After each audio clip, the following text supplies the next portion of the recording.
Witam serdecznie. Dzisiaj po południu inflacja za październik. Zobacz, jak rodzi się optymizm. To jest temat przewodni tego wpisu. Na samym początku zachęcam do subskrybowania, dodawania komentarzy i dawania lajków, jeżeli uważacie, że te materiały niosą dla Was jakąś wartość. I przypominam, że jutro o godzinie 18 będzie nasze następne spotkanie Q&A, czyli pytania i odpowiedzi. Zaczynamy. Partnerem tego odcinka jest Dom Maklerski XTB. Informuję, że wykresy użyte, by stworzyć ten wpis, pochodzą m.in. z platformy X-Station 5, z której korzystam na co dzień i którą gorąco polecam każdemu. Andrzej Stefaniak. Inflacja za październik. Zobacz, jak rodzi się optymizm.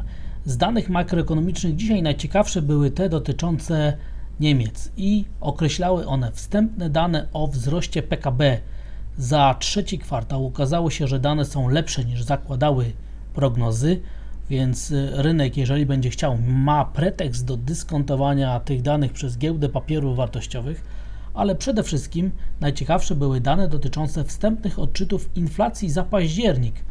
I Niemcy zakładali, że będzie to poziom 4%, a okazało się, że inflacja jest na poziomie niższym, 3,8%, więc procesy dezinflacyjne cały czas trwają, spychają inflację w Niemczech na coraz niższe poziomy i będziemy się zbliżać do celów inflacyjnych, co jest dobrą wiadomością i także będzie zachęcało do tego, żeby bardziej optymistycznie spoglądać na przyszłość, żeby zakładać, że wkrótce mogą pojawić się głosy o obniżkach stóp procentowych, a przede wszystkim giełdy papierów wartościowych i rynek ryzyka może to zacząć dyskontować, więc te dzisiejsze dane makroekonomiczne, które nas zaskoczyły, i poziom PKB, przypominam, to jest ujęcie realne już po uwzględnieniu inflacji, oraz sama dynamika inflacji, która jest niższa niż zakładały prognozy, bardzo ładnie komponują się w schemat optymistyczny i widzimy, jak bardzo teraz dynamika dezinflacji przyspieszyła w Niemczech. Prawdopodobnie w następnych miesiącach będziemy się zbliżać do poziomów, które będą akceptowane przez banki, przez bank centralny, czyli przez Bundesbank oraz przez Europejski Bank Centralny. To są oczywiście dobre wiadomości. A jak zachowuje się indeks zaufania w Europie? Indeks zaufania dotyczący sektora przemysłowego, sektora usługowego i konsumentów. I przy lekkiej dozie optymizmu można stwierdzić, że wkrótce ten optymizm się pojawi. Wygląda na to, że na tych wskaźnikach, jakbyśmy mieli teraz do czynienia z drugim atakiem na dno cyklu koniunkturalnego, jeżeli będziemy świadkami poprawiającego się optymizmu konsumentów, co widać także tutaj na tym wykresie, jak duży jest wpływ szczytu utworzenia inflacji na optymizm konsumentów w strefie euro. Jeżeli ten optymizm będzie się cały czas poprawiał, to te ożywienie gospodarcze także w strefie euro może być odfajkowane i może być przez rynek uwzględniane teraz w cenach. A przypomnę, jeżeli chodzi o cykl gospodarczy, to moment rozpoczęcia ożywienia gospodarczego to jest idealny czas do inwestowania na rynku akcyjnym. I w tym miejscu zachęcam do tego, żeby zapisywać się na XTB Investing Masterclass oraz żeby zaznajomić się z najnowszym raportem, jaki krok podejmie Fed. W tym tygodniu Fed jest najważniejszy i warto wiedzieć więcej, jakie decyzje mogą zapaść podczas spotkania, które będzie miało miejsce 1 listopada, czyli już w najbliższą środę. Wszystkie te linki są tam na dole w opisie i w komentarzu. No i równolegle, skąd ten optymizm, jak on wyraźnie zaczyna się rodzić na rynkach finansowych? Od kilku tygodni mówię, jak dużym znaczeniem rynek jak duże jest znaczenie poziomu $8100 na rynku miedzi. I dzisiejsza sesja przynosi nam wyjście nad poziom $8100.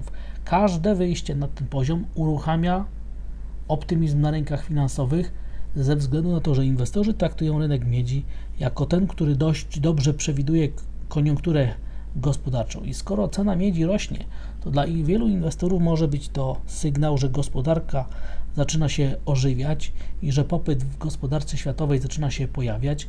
Jeżeli dodatkowo są pod względem technicznym łamane ważne poziomy, a w tym wypadku wyjście na poziom $8100 jest takim wydarzeniem, no to ten optymizm faktycznie może się urodzić i inwestorzy jeszcze dodatkowo mogą sobie przypomnieć, że w końcówce każdego roku. Zdecydowanie bardziej optymistyczne są scenariusze prowzrostowe na rynkach giełdowych, na giełdach papierów wartościowych niż te scenariusze pesymistyczne. Dlatego też moim zdaniem warto patrzeć, jak rodzi się optymizm na giełdach papierów wartościowych. Poziom $8100 na miedzi jest niezwykle ważny i dzisiaj zobaczymy, gdzie dojdzie do zamknięcia dnia względem tego poziomu. Im mniejszy górny cień dziennej świecy, tym większe prawdopodobieństwo, że ten optymizm faktycznie się urodzi i przekształci się w coś więcej. Warto także patrzeć na rynek amerykańskich obligacji, ponieważ on także jest uzależniony od tego, jakie są oczekiwania inflacyjne.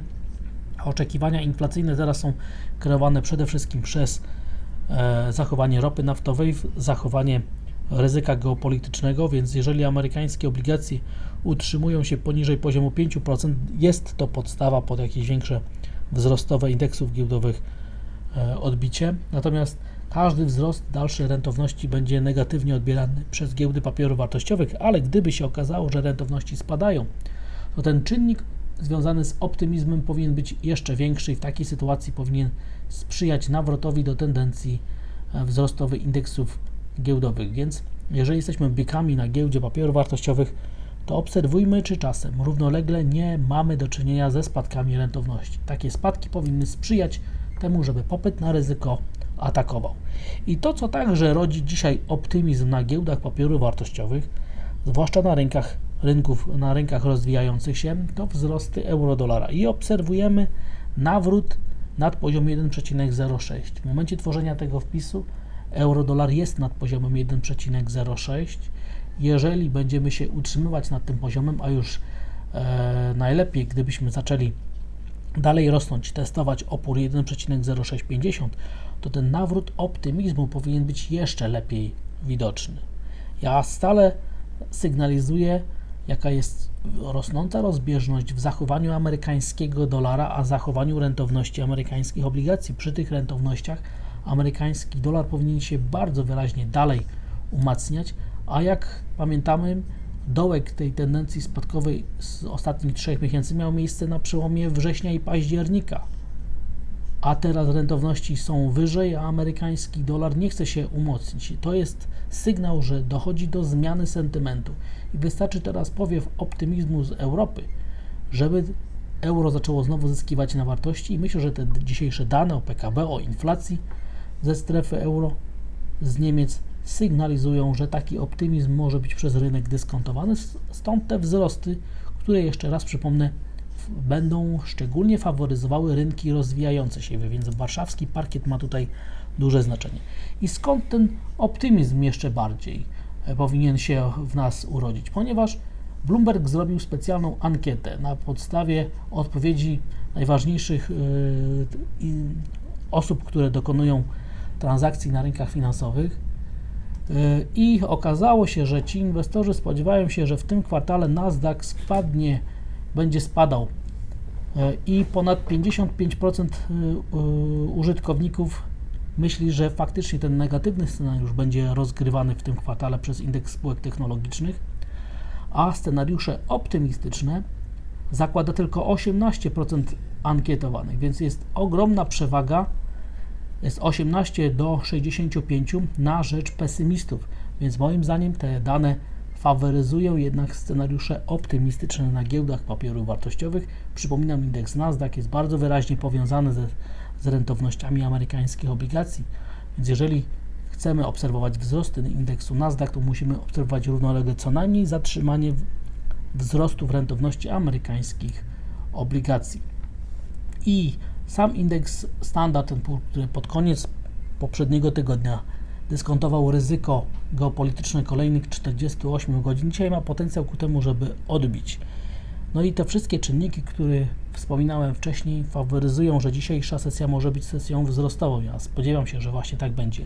A im wyżej zamkniemy dzisiejszy dzień, tym lepiej dla popytu na ryzyko, tym bardziej optymistyczne powinny być scenariusze rozgrywane przez rynek finansowy w kolejnych dniach i tygodniach. I jeszcze raz przypomnę, statystyki mówią, że końcówka roku jest wtedy ogromnie prawdopodobne, że indeksy giełdowe pójdą w górę niż będą spadać. Dlatego też moim zdaniem takie zachowanie, jakie miało miejsce w ostatnich dniach, będzie przez inwestorów wykorzystywane raczej do akumulacji niż do dystrybucji akcji. I co także jest optymistyczną wiadomością. Widzimy, że w ostatnim czasie mamy w dół rewizję oczekiwań co do wyników finansowych spółek i ze Stanów Zjednoczonych, jak pokazują te dwa wykresy, jak i dla Europy także wyniki spółek raczej są weryfikowane w dół niż w górę, a to może być pożywka ku temu, żeby było bardziej prawdopodobne, że inwestorzy będą optymistycznie reagować na pojawiające się wyniki spółek niż będą rozczarowani negatywnymi wydarzeniami. Po prostu rynek jest nastawiony, że dane będą słabe. Dane gospodarcze ze spółek, wyniki spółek za ostatni kwartał. I z ciekawostek znalazłem także raport, który pokazuje, ile procent w dochodzie rozporządzalnych amerykańskich gospodarstw domowych jest wymagane, aby pokryć zobowiązania wynikające z odsetek. No i ten procent wyraźnie rośnie i dopiero zbliżamy się do poziomów, które 15 czy też 20 lat temu poprzedzały kryzysy, które doprowadziły do perturbacji amerykańskiej gospodarki. Jednak na chwilę obecną nie możemy mówić o tym, żeby te odsetki były jakimś uciążliwą częścią gospodarstwa domowego. Niemiecki indeks powinien powielać zachowanie indeksów Standard & Poor, jednak zachowanie euro-dolara będzie nam mówiło, który rynek powinien relatywnie zachowywać się lepiej, jako że wzrosty euro-dolara mają miejsce, więc być może europejskie akcje, w tym wypadku tutaj indeks DAX, będzie się zachowywał lepiej, moim zdaniem tak to będzie. Natomiast znalazłem także bardzo ciekawy raport pokazujący, jak zachowują się banki w najważniejszych gospodarkach, na najważniejszych giełdach papierów wartościowych na świecie i widzimy tutaj, że w ostatnim czasie najlepiej zachowują się banki notowane na giełdzie w Japonii. I przejdźmy teraz do rynku surowcowego, który także pokazują nam optymizm. I nie chodzi tylko o rynek miedzi, ale także zachowanie ceny złota, gdzie testujemy i cały czas balansujemy w rejonie poziomu $2000. Jeżeli ryzyka geopolityczne będą się materializowały, to spodziewam się nie tylko przejścia tego poziomu, ale przede wszystkim skutecznego ataku na maksima wszechczasów. Dlatego też moim zdaniem to, że w ostatnich godzinach, w ostatnich dniach rynek sygnalizuje nam, że ma ochotę przejść poziom $2000, nie jest to przypadek. Tendencja wzrostowa ewidentnie jest tutaj kontynuowana. Natomiast moim zdaniem warto coraz baczniej obserwować także zachowanie ceny srebra, ponieważ na wykresie kształtuje się coś jakby odwrócona formacja RGR i jeżeli doszłoby do pokonania strefy $23,70, $24, to w takiej sytuacji wyjście z tej formacji będzie zachęcało do naprawdę obserwacji dalszej fali, mocnej fali, nawet umocnienia cen srebra, dalszego wzrostu cen srebra.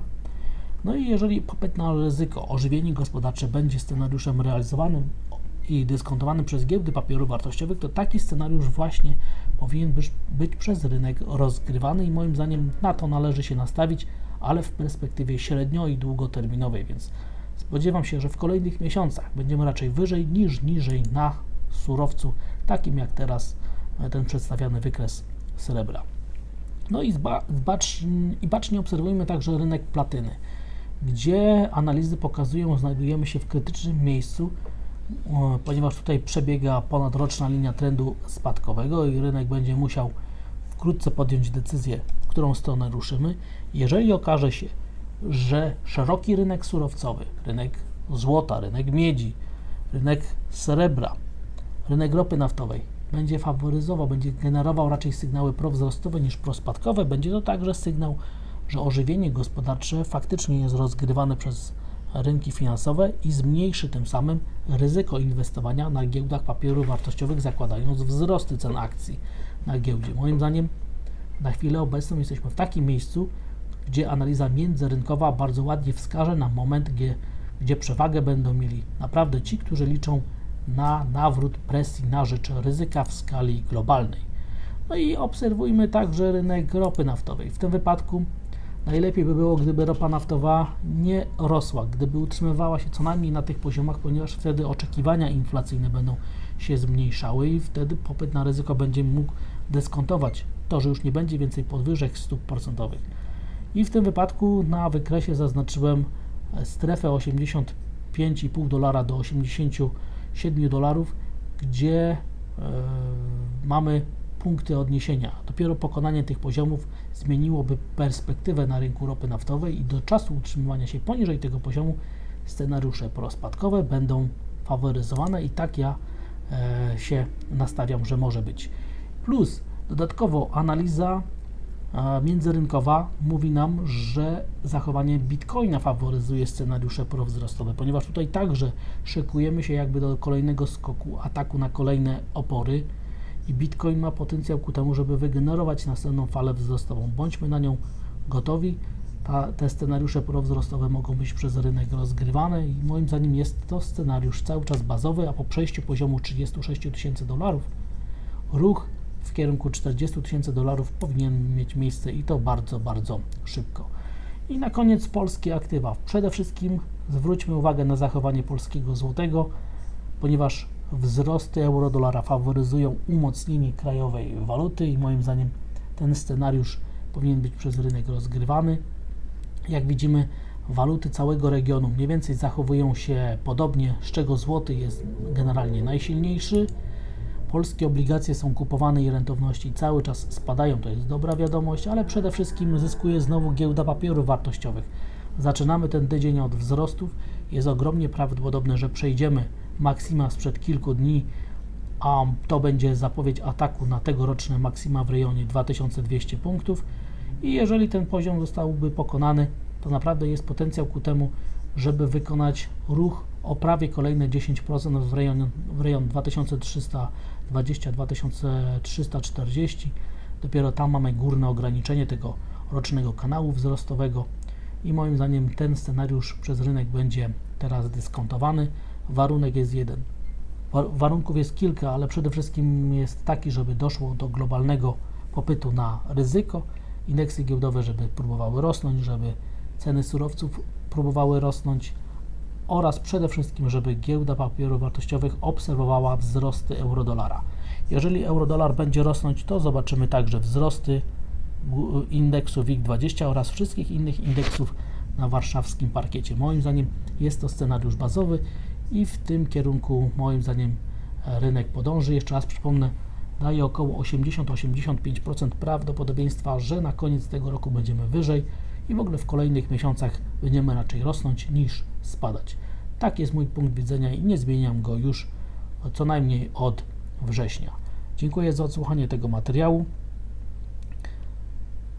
Drodzy Państwo, i w tym miejscu jeszcze raz zachęcam do tych specjalnych materiałów podlinkowanych tam na dole w opisie i w komentarzu. Jakie kroki podejmie Fed? W tym tygodniu Fed jest najistotniejszy dla rynków światowych. Warto wiedzieć, w którą stronę rynek się nastawia, w którą stronę rynek myśli, że podąży polityka monetarna. Czy to już koniec podwyżek stóp procentowych? Co będzie wynikało z tych raportów spółek, które teraz się pojawiają? No i jak wygląda sytuacja na szerokim rynku? Warto wiedzieć zdecydowanie więcej i przygotować się na te wydarzenie, które będzie miało miejsce w środę. Przypominam, te wszystkie materiały podlinkowane są tam na dole w opisie i w komentarzu. Dziękuję za odsłuchanie tego materiału. Zachęcam do subskrybowania, dodawania komentarzy i dawania lajków, jeżeli uważacie, że te materiały nie są dla Was jakąś wartość. I widzimy się i słyszymy jutro o poranku. Wszystkiego dobrego, stopy zwrotu. Pozdrawiam, cześć!